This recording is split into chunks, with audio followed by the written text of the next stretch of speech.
Hello friends, welcome back to my YouTube channel the SAP study.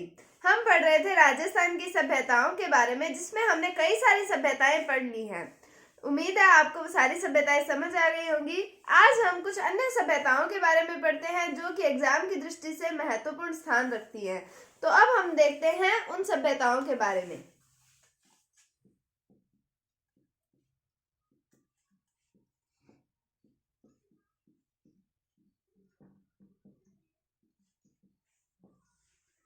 तो हम सबसे पहले देखते हैं, एक सभ्यता आती है जिसका नाम आता है रेड सभ्यता।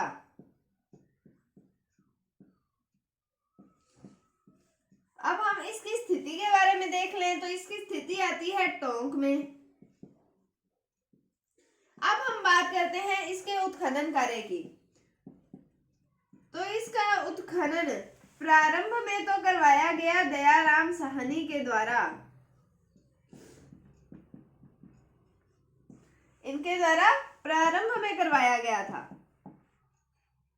लेकिन बाद में 1938 में ये उत्खनन कार्य करवाया गया के.एन. पुरी के द्वारा। तो के.एन. पुरी के द्वारा, पुरी ये खाने वाली पुरी नहीं है। तो ये रेड सभ्यता के बारे में हमने बात की। तो टोंक के अंदर ये सभ्यता है, उत्खनन कार्य दयाराम साहनी के द्वारा करवाया गया प्रारंभ में। उसके बाद में 1938 में के.एन. पुरी के द्वारा इसका बृहद स्तर पर कराया गया उत्खनन कार्य। अब हम बात करें कि यहाँ पर हमें एशिया का अब तक का सबसे बड़ा सिक्कों का भंडार प्राप्त हुआ है। क्या प्राप्त हुआ है? एशिया का, पूरे एशिया महाद्वीप का सबसे बड़ा अब तक का सिक्कों का भंडार जो हमें प्राप्त हुआ है। कहाँ से? रेड से प्राप्त हुआ है। कहाँ पर है? टोंक में है ये। तो हम ये बात लिख सकते हैं कि यहाँ एशिया का अब तक का सबसे बड़ा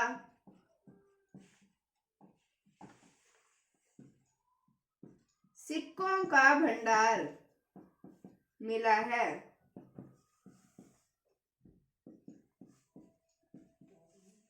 तो रेड सभ्यता के बारे में पढ़ रहे हैं हम। तो सबसे पहले कहाँ पर स्थित है? टोंक में।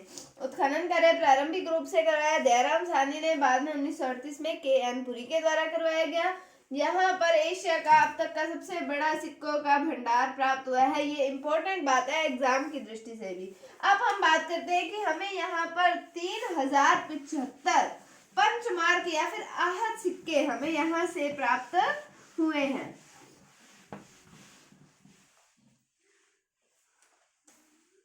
तो यहाँ से कितने? 3075 पंचमार्क सिक्के प्राप्त हुए हैं।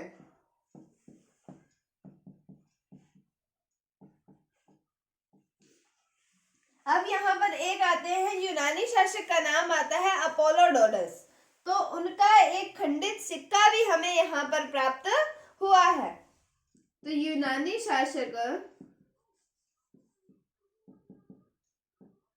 अपोलोडोरस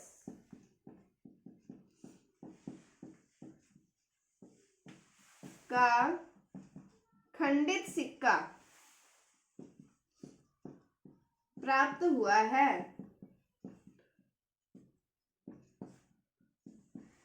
यहाँ पर हमें लोहे के उपकरण या लोहे के औजार प्राप्त हुए हैं, जिसके कारण इसे राजस्थान का टाटा नगर कहा जाता है। क्या प्राप्त हुआ है? हमें यहाँ पर लोह उपकरण, या फिर हम कह सकते हैं कि लोह औजार हमें यहाँ से प्राप्त हुए हैं।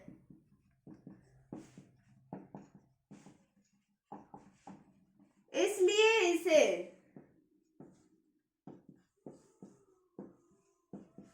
राजस्थान का टाटा नगर क्या कहा जाता है? राजस्थान का टाटा नगर कहा जाता है। तो ये था रेड सभ्यता के बारे में। क्या पढ़ा हमने? यहाँ से 3075 पंचमार्क सिक्के प्राप्त हुए हैं। यूनानी शासक अपोलोडोरस की खंडित सिक्का जो है वो प्राप्त हुआ है हमें यहाँ से। कहाँ से? रेड सभ्यता से। और उसके बाद में हमने पढ़ा कि लोह उपकरण या लोह औजार हमें यहाँ से प्राप्त हुए हैं। जिसके कारण इसे राजस्थान का टाटा नगर कहा जाता है। ये था राइट सभ्यता के बारे में। क्या पढ़ा हमने? इसकी वर्तमान स्थिति टोंक में। उत्खनन कार्य प्रारंभ किसके द्वारा करवाया गया? दयाराम साहनी के द्वारा। और उसके बाद में 1938 में के.एन. पुरी ने यहाँ पर उत्खनन कार्य किया था। फिर हमने ये पढ़ा कि यहाँ पर एशिया का अब तक का सबसे बड़ा सिक्कों का भंडार जो हमें यहाँ से मिला है। फिर हमने देखा कि यहाँ 3075 पंचमार्क सिक्के प्राप्त हुए हैं। यूनानी शासक अपोलोडोरस का खंडित सिक्का हमें यहाँ से प्राप्त हुआ है। और लौह उपकरण या लौह औजार प्राप्त होने के कारण इसे राजस्थान का टाटा नगर कहा जाता है। तो ये थी रैट सभ्यता के बारे में। अब हम आगे पढ़ते हैं तिलवाड़ा सभ्यता के बारे में। तो तिलवाड़ा सभ्यता के बारे में एक जानकारी मैंने आपको पहले भी दी थी जब मैंने आपको बागोर सभ्यता के बारे में बताया था। तो हमने जब बागोर सभ्यता में ये पढ़ा था कि हमें पशुपालन के प्राचीनतम साक्ष्य वहां से प्राप्त हुए हैं, तब मैंने आपको तिलवाड़ा के बारे में भी बताया था कि हमें यहाँ से भी पशुपालन के साक्ष्य प्राप्त होंगे। लेकिन अगर प्राचीनतम साक्ष्य पूछे जाए तो आएगा बागोर सभ्यता, और अगर नॉर्मली अगर बागोर हमारे पास ऑप्शन में ना हो तो हम बात करेंगे कहाँ की? तिलवाड़ा की। तो अब हम बात करते हैं तिलवाड़ा सभ्यता के बारे में।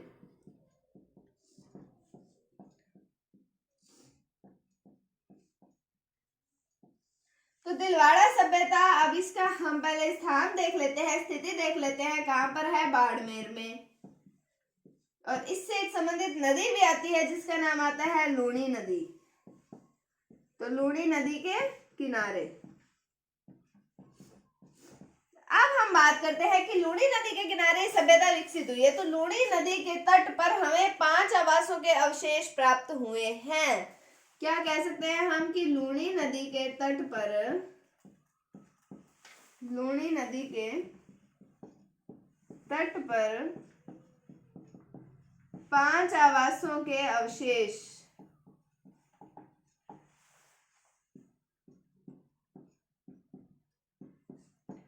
प्राप्त हुए हैं। तो अब हम आगे बात करते हैं कि यहाँ पर आंगन में चौरस पत्थरों का प्रयोग किया गया था। चौरस यानी कि वर्गाकार जो पत्थर होते हैं उनका प्रयोग किया गया था आंगन के अंदर। जब हमने, याद कीजिए आप, जब मैंने आपको कालीबंगा सभ्यता पढ़ाई थी तब मैंने आपको बताया था कि फर्श पर अलंकृत ईंटों का प्रयोग किया गया था, लेकिन यहाँ पर आंगन में चौरस पत्थरों का प्रयोग किया गया है। तो आंगन में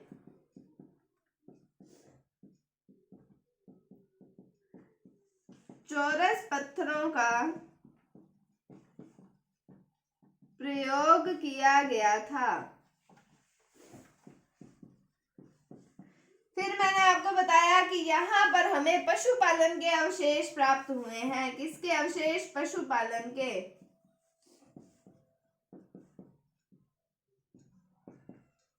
तो पशुपालन के अवशेष भी हमें तिलवाड़ा सभ्यता से प्राप्त हुए हैं। एक बार इसको रिवाइज करते हैं कि बाड़मेर में है लूणी नदी के किनारे, यहाँ पर हमें 5 आवासों के अवशेष प्राप्त हुए हैं। आंगन में चौरस पत्थरों का प्रयोग और पशुपालन के अवशेष। उसके बाद में हम यहाँ पर बात करते हैं कि यहाँ पर हमें कुछ मेसोलिथिक स्थल भी प्राप्त हुए हैं, यानी कि मध्य पाषाणकालीन स्थल भी हमें यहाँ पर प्राप्त हुए हैं। जैसे कि राजस्थान का पंचपदरा बेसिन, राजस्थान का पंचपदरा बेसिन, सोजत क्षेत्र व तिलवाड़ा समृद्ध। कौन से? हमें मेसोलिथिक स्थल जो है, यानी कि मध्य पाषाण काल के जो स्थल है वो हमें यहाँ से प्राप्त हुए हैं। मेसोलिथिक स्थल ये रहे हैं, कहाँ पर है? ये बाड़मेर में है। और उसके बाद में हम बात करें कि यहाँ पर कुछ माइक्रोलिथ भी खोजे जा चुके थे। कि माइक्रोलिथ क्या होता है? माइक्रो मतलब छोटे, तो मतलब छोटे पत्थर के औजार जो थे वो यहाँ पर खोजे गए थे। तो क्या लिख सकते हैं हम? यहाँ से बहुत सारे माइक्रोलिथ खोजे जा चुके हैं। तो ये थी तिलवाड़ा सभ्यता के बारे में। तो हमने पढ़ा कि बाड़मेर में है लूणी नदी के किनारे सभ्यता जो थी विकसित हुई। फिर लूणी नदी के तट पर हमें 5 आवासों के अवशेष प्राप्त हुए। फिर हमने पढ़ा कि आंगन में चौरस पत्थरों का प्रयोग किया गया और पशुपालन जो था यहाँ पर उसके साक्ष्य हमें अवशेष जो है वो यहाँ पर प्राप्त हुए हैं। फिर हमने पढ़ा कि राजस्थान का पंचपदरा बेसिन और सौदित क्षेत्र तिलवाड़ा समेत ये मेसोलिथिक स्थल रहे हैं यहाँ।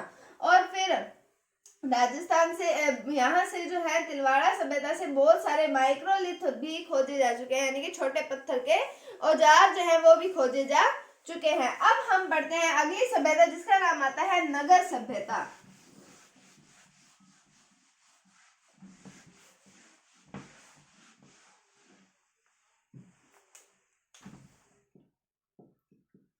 नगर सभ्यता। अब पहले सबसे पहले क्या पढ़ते हैं हम उसकी स्थिति के बारे में कि कहां पर स्थित है। टोंक में, टोंक में स्थित है। फिर आपने एक जनपद का नाम सुना होगा, मालव जनपद। कौन सा जनपद है? मालव जनपद या फिर मालव गणराज्य। इसकी राजधानी जो थी उसका नाम था कारकोट नगर, कारकोट नगर। और ये जो कारकोट नगर है ये नगर का ही प्राचीन नाम है। पहले नगर को कहा जाता था कारकोट नगर और अब कहा जाता है सिर्फ नगर। तो ये उसका प्राचीन नाम है। अब हम बात करें कि ये मालव जनपद जो है इसकी राजधानी रही है कौन से? कारकोट नगर। फिर हम बात करते हैं कि यहाँ पर हमें गुप्तकालीन स्लेटी पत्थर से बनी जो है महिषासुर मर्दिनी की मूर्ति प्राप्त हुई है, प्रतिमा प्राप्त हुई है। एक मुखी शिवलिंग हमें यहाँ से प्राप्त हुआ है और पत्थर पर मोदक के रूप में गणेश जी का अंकन किया गया है। और हम कह सकते हैं 3 फणधारी नाग का अंकन है और कमल धारण किए हुए लक्ष्मी जी की खड़ी प्रतिमा हमें यहाँ से मिली है। कहाँ पर मिली है हमें? नगर सभ्यता के अंदर। तो हम इसको लिख सकते हैं कि यहाँ से गुप्तकालीन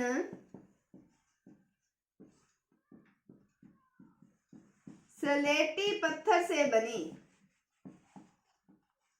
महिषासुर मर्दिनी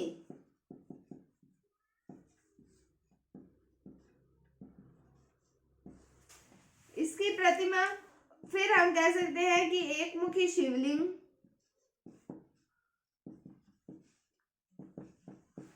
पत्थर पर मोदक के रूप में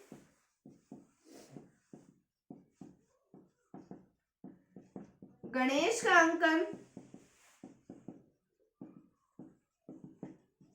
3 फणधारी नाग का अंकन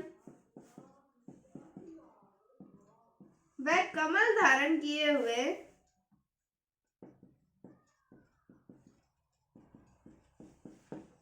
लक्ष्मी जी की खड़ी प्रतिमा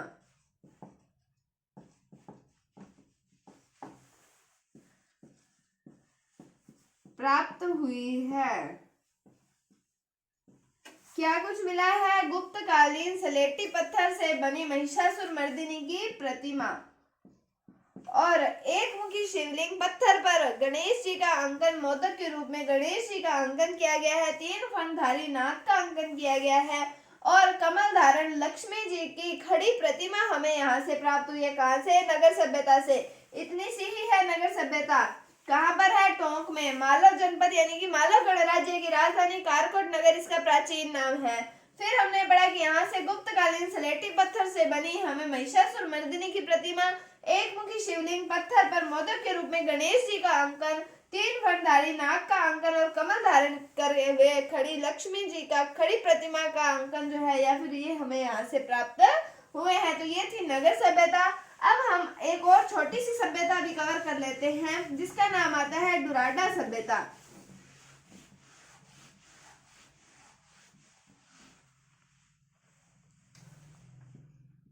डुराडा सभ्यता। अब ये इसकी स्थिति है पर्वतसर नागौर, पर्वतसर नागौर। अब हम ये कह सकते हैं कि यहाँ से हमें तांबे के औजार मिले हैं। क्या मिले हैं? तांबे के औजार।